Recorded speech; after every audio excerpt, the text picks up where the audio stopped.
Welcome to Women Entrepreneurs Radio. I'm your host, Deborah Bailey. And when I started this show in 2008, I was on a mission to promote women-owned businesses and help women succeed by providing resources and valuable tips from other women and men, small business owners. In each interview, my guests speak openly about their triumphs, the scary times, and tough decisions they had to make along the way. Women Entrepreneurs Radio is about showing women how to harness their natural strengths to achieve success on their own terms.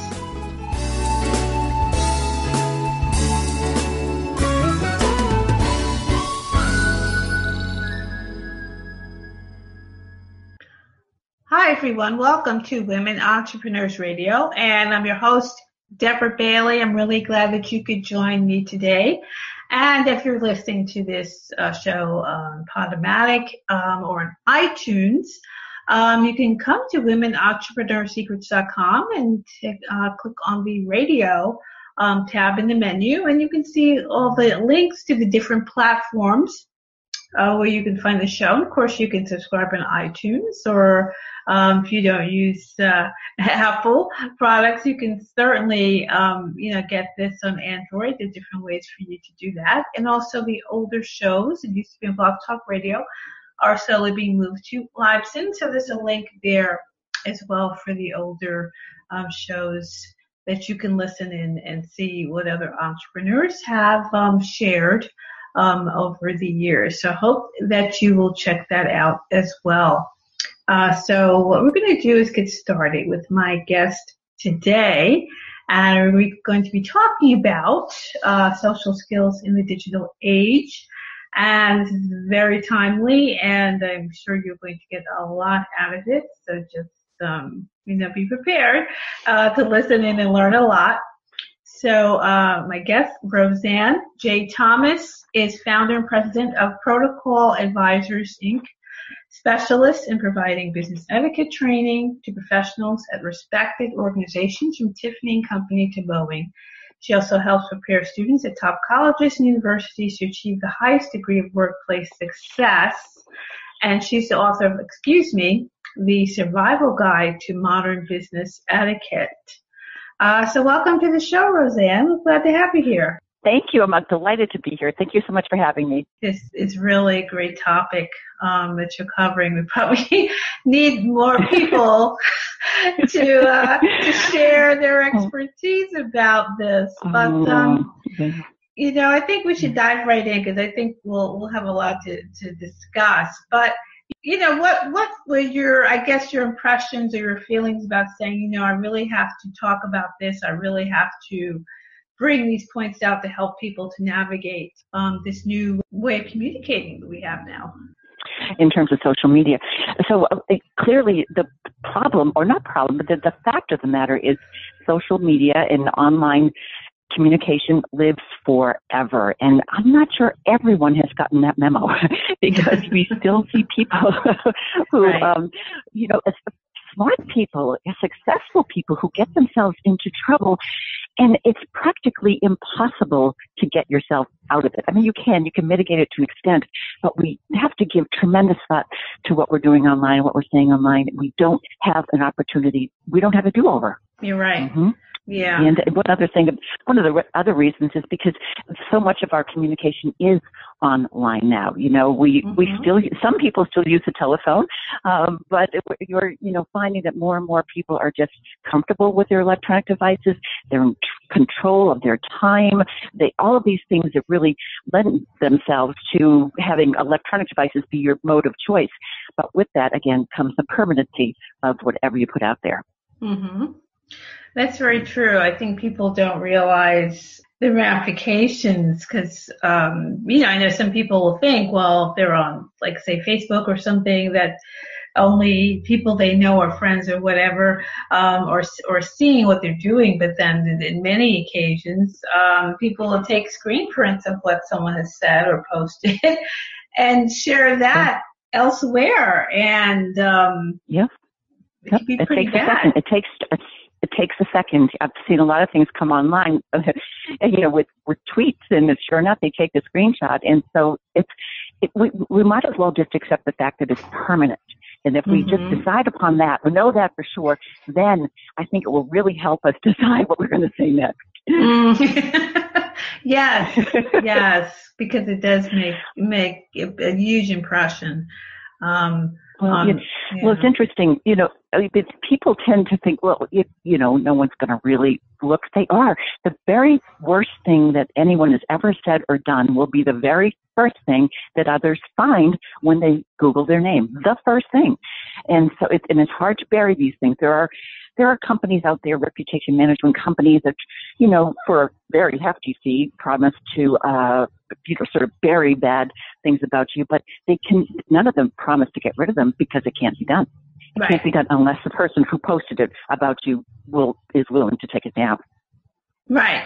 Yeah, you're right. Yeah. And even so, I mean, when things are posted on the internet, there's ways that you can go back and find things even that have been deleted. And people have done that. There's things that are captured and stored on various databases that people can go back. So nothing ever really can disappear. To be honest. No, exactly right. And, it's some countries around the world are starting to look at that and thinking, there ought to be a way not to have your social media posts haunt you forever. I read a story about a man who was wrongly convicted of a crime, and he wanted to get that information down off the internet. And I think he had to go to court for that, but I think he might have prevailed. So wow. There are some really good reasons to want to do that as well. But the very easiest way is to not put it up there to begin with. Right. That's so true. And I think, a lot of people are going to find that out in the years to come. Yeah. That's a problem. And speaking of that, you mentioned your books about how different generations use, let's say, social media or online media. And when you're working with, let's say, younger people who want to go and do their careers, what do you advise them? Because, this show pretty much, as you know, is for entrepreneurs, but a lot of these entrepreneurs may be hiring. So some of these folks are using them as interns. And of course, we're going to see what they're about. What are recommendations that you give them? My very first recommendation is when with your boss or a client or a higher up within the company, put down the electronic device. Look up from your electronic device. This is absolutely critical. Yeah. Unless you are going into a company that is all millennials, what we call digital natives, if you will, people who have never known a time without digital communication, unless defines the culture in which you're working, I think all of us have to be really careful because we've got 4 going on 5 generations in the workplace right now, and they communicate differently. They hold different values in terms of, what's important and how to, build relationships. And so we've got to really be aware of that. What are their expectations, and then proceed accordingly. Your boss may or may not welcome a tweet, or not a tweet, a text from you over the weekend, when he's trying to take a nap or, or out in the golf course, or at a dinner party or something. He might not like that, or she might not like that. But versus other folks your age who are wondering why didn't he or she respond immediately, because that's the expectation among some groups. So the culture of the group, whatever that group is, the culture dictates the norms, and we have to be really careful that we know what those norms are. Yeah. It all depends on what you may be used to, and then other people may have a totally different expectation. Yeah. Well, it's true.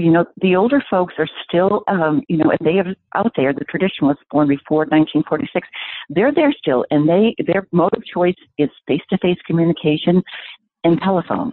When you get to the baby boomers, it's now they're real, it's face-to-face to the extent, but not quite as much as it used to be, telephone and email.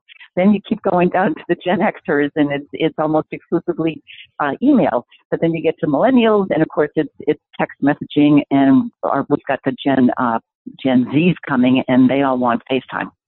So it's Wow. so trying to establish a relationship with someone who might see communication entirely different from you is a concern. And, something I also noticed in your book when you're talking about texts and how, like say the generation, of course I'm not saying everybody in the generation is going to communicate that way, but if people are used to say sending texts and used to writing in a certain way, that they may not be able to write in another way when it comes to communicating. Oh, it's so true. I have a niece who's a high school teacher, and she said, first of all, people can't actually write. Cursive has gone away. Yeah. They might be able to print, but the writing itself is difficult. But then bringing together the words in such a way that they, make sense and are also grammatically correct is difficult for a lot of people because we're all involved with text speak. The acronyms and the emoji and all of these things that preclude or at least obviate the need for a complete sentence with punctuation and spelling. So, and it's not that it could be a bad thing because sometimes people tend to think it's a little too casual a way to communicate. So this is, again, you need to know your audience, whoever it is you're communicating with, make sure that this doesn't come across to them as casual/disrespectful. Right. And that's true. I mean, I've had a situation where somebody sent me a guest post for my blog, and I'm just assuming the person's age, but they also say they're like a fashion blogger, and I like the premise of the post, but the writing was not grammatical. It was just kind of in a way that didn't make a lot of sense. And I just was like wondering, okay, is this a person who's not really used to actually writing other than texting? So I kind of took the premise and I rewrote it and I kept their name on it. But there was no way I could have published it the way it was because it didn't make sense. I completely Yep. I do understand it. And you're trying to kind of figure it out and it gives you one pause. We tend to think, well, what is the reason why? Now you're generous in thinking that they just weren't, all that used to writing sentences, I guess. But other people will not give them the benefit of the doubt. Right. For instance, recruiters and people who are hiring managers, they won't give us the benefit of the doubt. Any of us. They expect things to be grammatically correct. And, that's all there is to it. And spelled correctly and with the right words. Spell check look like, spell check is good, but it doesn't always replace the word with the right word. I've seen that happen more than a few times. Yeah. That's true. That's very true. So yeah, in that case, it was just a post for a blog and it wasn't something that I was, paying her, say, as an employee or a contractor. But you're right. In another circumstance, if she was saying, well, I'm a writer, and trying to, present herself that way, there's no way it was going to happen.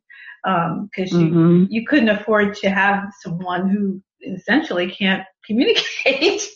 You couldn't. No, you just couldn't. No, I don't want to scare people. I mean, if they're communicating with their peers and friends, that kind of thing, these particular typos or whatever are not going to be held against them. But depending upon who they're trying to impress, like a hiring manager or a boss or a client or an interviewer, they really have to give some serious thought to it.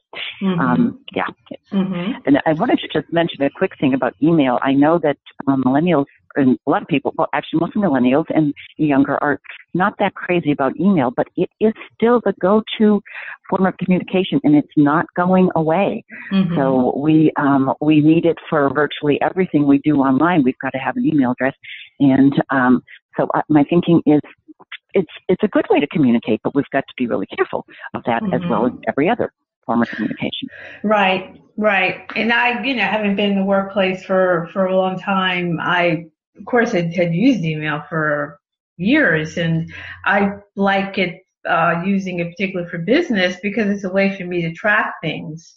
and keep track, because often, now particularly on, like, say, Facebook, and they've got the messenger that they're pushing, and people will contact you there and want to make arrangements or do this or that. But then it's like, okay, now this is one more thing I have to keep track of, or now I have to remember what we said in this messenger message. I'd rather not have to have 10 different places to keep track of what I communicated with someone. That could really, right. So, like, nah. It's overwhelming. It truly is, the number of channels we have. But that's why we kind of recommend that anyone concerned, the least bit concerned about their social media footprint, is what we call it, is you probably want to do an audit. You want to go back. Some of the younger folks, millennials, have been using social media since its inception. They've been on it since 2003, which is when it first started. And they have a very, very long email or social media trail. And who can remember? None of us can remember, but we need to. Yeah. And we have to try to at least and take down things that do not reflect well upon us anymore. That's true. I think that's the thing that people do forget, what they put out there, and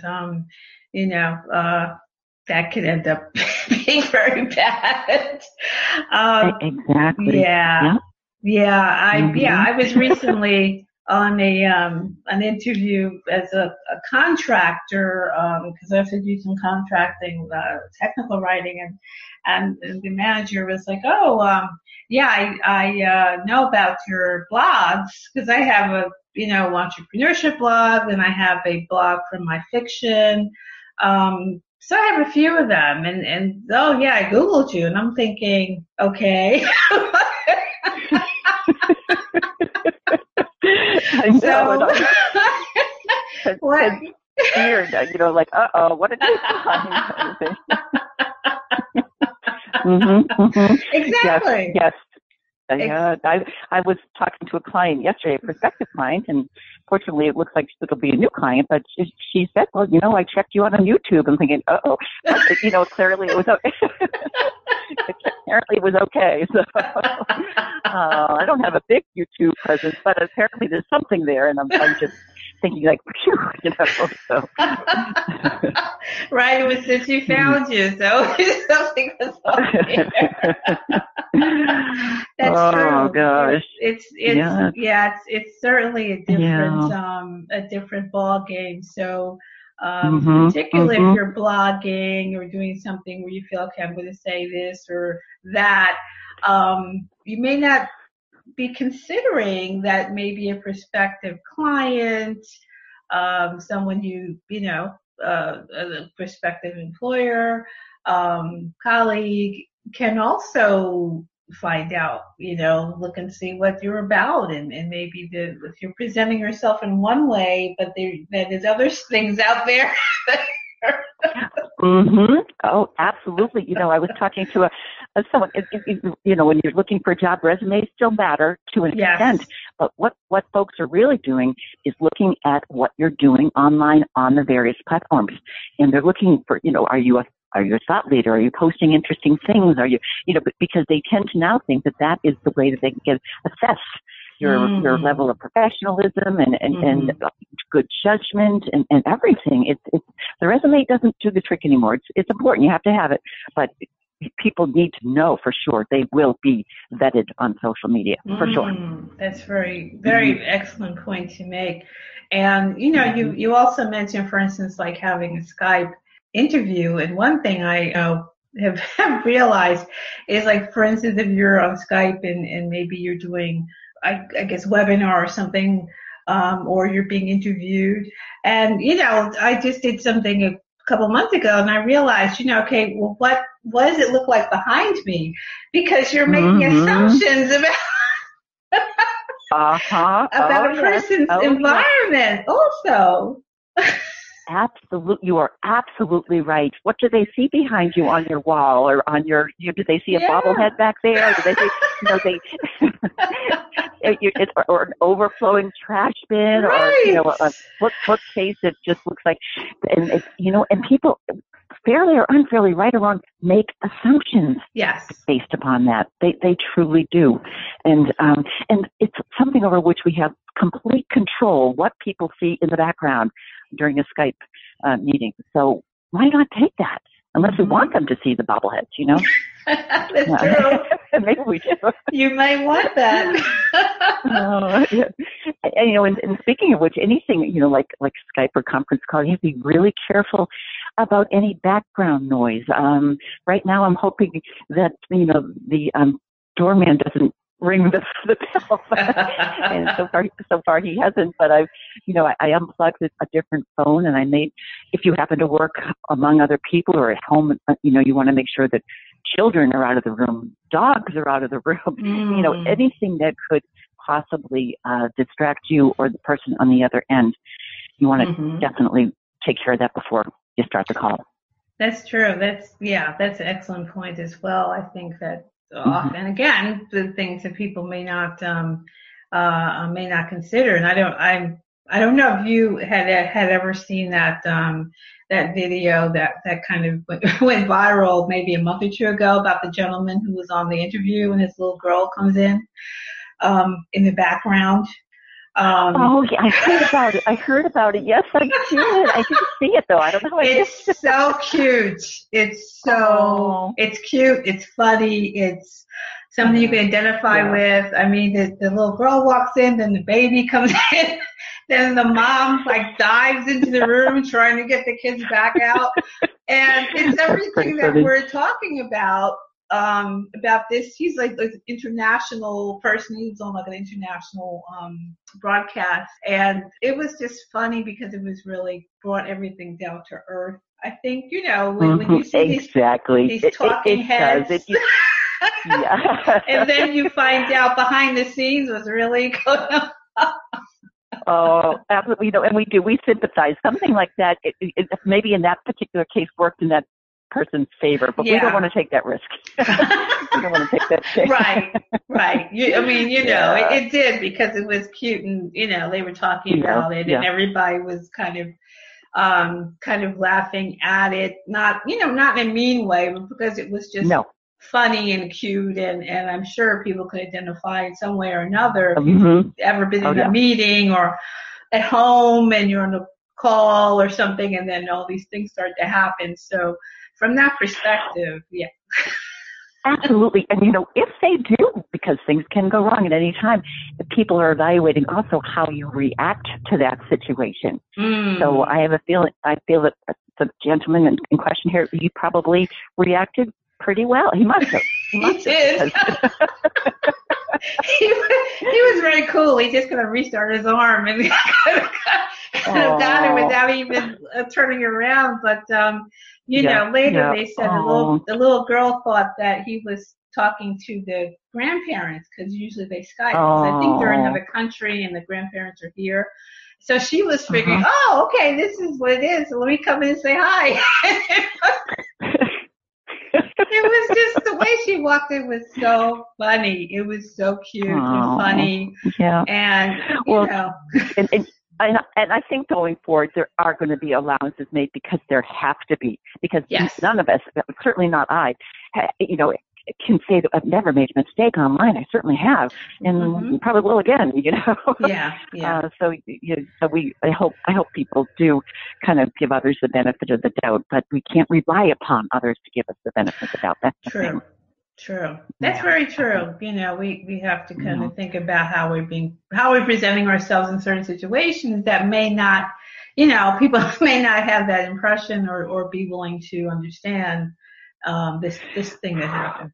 Yeah. Well, that's the thing. And if it's, for instance, a competitive job interview situation, the interviewers, the hiring managers, they're actually looking for ways to, basically they only have one job. So they've got to figure out somehow or some way to, kind of like disqualify someone. And the tiniest thing could make a difference, unfortunately, if there's everything else being equal. So, yeah, I know. I hate to say that, but it's true.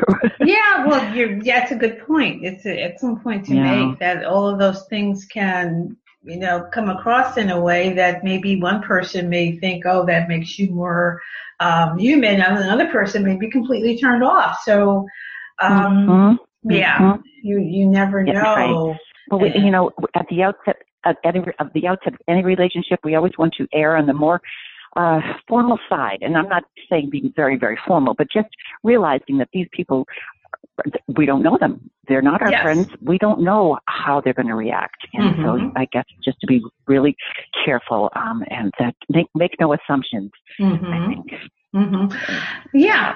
Well, that's a good point. And I think what you're saying also is an interesting point to make because, for instance, social media, like let's say Facebook, that uses that idea of friends, when you may not even know these people who you're interacting with. You may not know any of them, but they call them friends, and there's a sense that you are familiar with people who you aren't familiar with.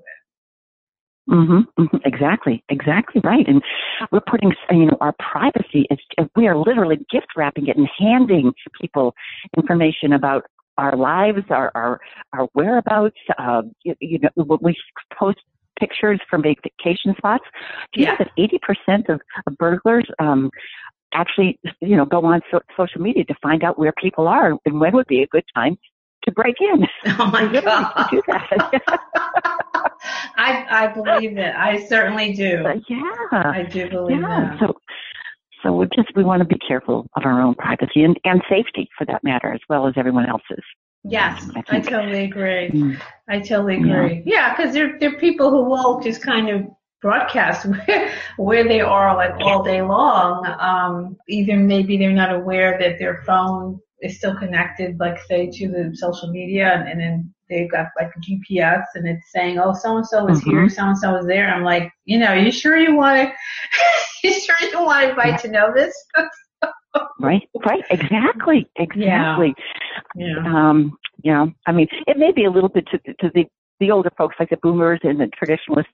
Privacy was everything, and I do think the younger folks maybe think that authenticity and it doesn't matter. I don't care what people know about me, but I think it could be a safety issue. I do. I really do. Yeah, considering how it has been used in the past for people to, she said to be burglars or just to kind of know someone's whereabouts for one reason or another, that maybe it isn't for the best reasons. It's probably best to err on the side of just kind of caution in that case. Right. Exactly. Right. I definitely think so. For people to be more aware of how they're presenting themselves and what they're presenting online. It certainly can't hurt. But Rosanne, could you please share with everyone where they can find out more about you and also your book? Oh, thank you, Deb. So, as you mentioned, the book's name is The Survival Guide to Modern Business Etiquette, and it is available in most bookstores, I believe, at this point. It actually just came out. It was released last Thursday, and so it is also available online. If you want to go to Amazon, you can find it there. And if you are interested in visiting my website or learning more about what we do, the website is protocoladvisors.com. So, and that's me.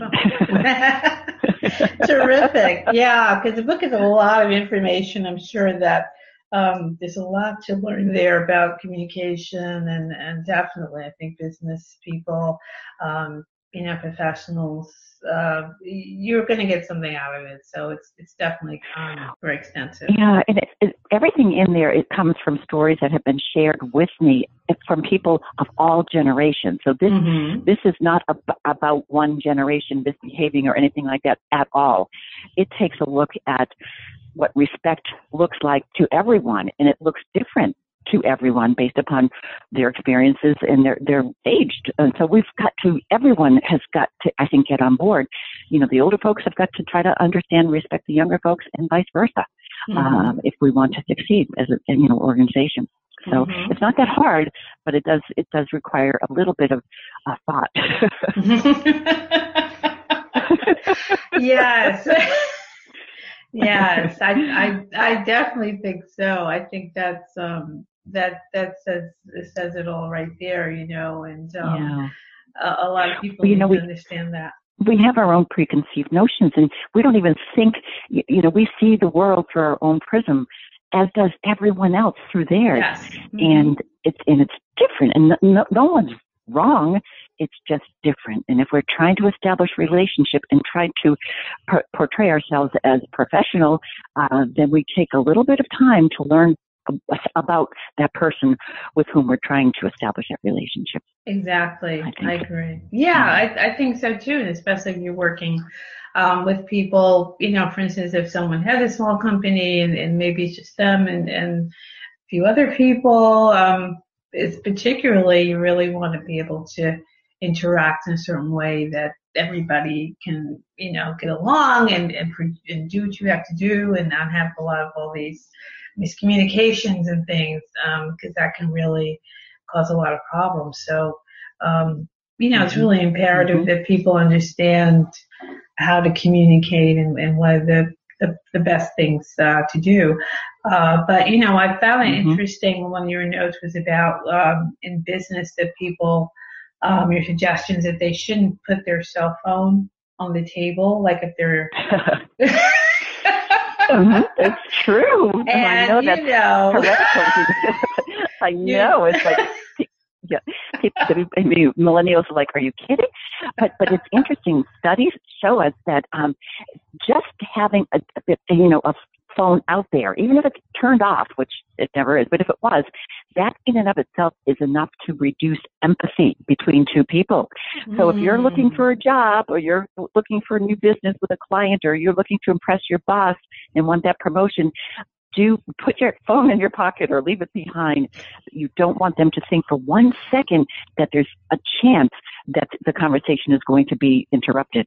And even if you don't look at the phone, even if you see a text coming in, you hear something coming in, even if you don't look at it and then turn it off, that is enough to derail the exchange and the rapport. Yeah. That's interesting. A friend of mine. Yeah. A friend of mine does a lot of interviewing of folks, and she said that one of the candidates had the cell phone out, and she said to his credit, it rang or beeped or something, and he didn't answer it. He turned it off without even looking at it. But she said all of a sudden the rhythm was just disrupted, and they kind of lost the rapport that they were starting to have. And he didn't get the job offer. I don't know if there were other things involved, but that was one of them. So yeah, that makes sense. And there may be something that someone and a candidate may not even understand that that person is trying to establish, as you said, establish a rapport. If you're interviewing someone, that's what you're looking for. And if that gets lost or because this other thing happened and the person's attention was broken, and then you start to think, well, is this someone I can work with or someone who may, you start to have different impressions of what you think that means because you don't know them, as we were saying earlier. Right. Exactly right. Yeah. And we've got to think about our brands all the time and protect them to the extent that we can. When you're among friends and peers who everyone's on their phone, well, everyone's on their phone, and that's perfectly fine. That's because that's the culture of that particular group at that particular time. But we're constantly aware of what the culture is for that group at that time in order to make sure that we don't inadvertently offend people. And that's the thing. I don't think anyone sets out to be disrespectful, but disrespect looks different and respect looks different to various populations. And, we talk in the book a lot about the fact that it used to be the golden rule that was paramount. Treat everyone the way you would wish to be treated. Now we're trying to adopt the platinum rule, which is to treat others the way they would wish to be treated. And that means finding that out, figuring out what respect looks like to them. Yeah. That's interesting, and it's just another layer of work that you have to. I know. Another layer of work that you have to do. So, but the good news is we don't have to know. We don't have to know everything about it. If we just make a good faith effort to understand where someone's coming from, that in and of itself is going to endear you to this, because no one else makes that effort, doesn't even take the time to make that particular effort. So that's a good point. That's true. That's true. Yeah, you don't have to know every single thing about them, but it's just to make that connection and just to see who they are, and they could see who you are as a person, right. and just try to get them, and they get you, and that's really what it comes down to, I guess. In spite of all the other stuff that gets in the way sometimes, is making that connection and making sure that you communicate. It's interesting. As long as you show respect, if people perceive that you're showing them respect, it almost doesn't matter if you don't have all the technicalities down. I think about etiquette as sort of being the technicalities of good manners, and it's important to have them because it goes to your professionalism and your good judgment. But if you don't have respect down, and if it's not perceived, then no matter what you do, it's not going to ring true. Right. And unfortunately, respect comes first. Yeah. People will forgive your typos and whatever else you do online, as long as they perceive that they are being respected by you. And almost everything will be forgiven.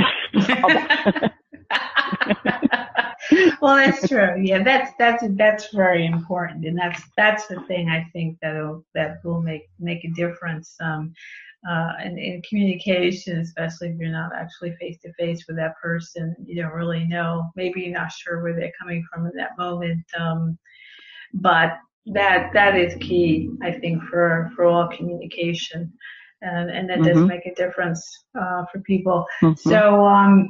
We're coming to the end of the program, Rosanne. This is a big topic that we could talk about for a long time because there's so many aspects to it, But are there any final thoughts that you want to share about what we've been talking about? Well, I think, to sort of boil it down, at the end of the day, we want to know the intricacies and the mechanics of good etiquette, but while we're learning those things, if we can just work on our empathy skills, it's all about empathy.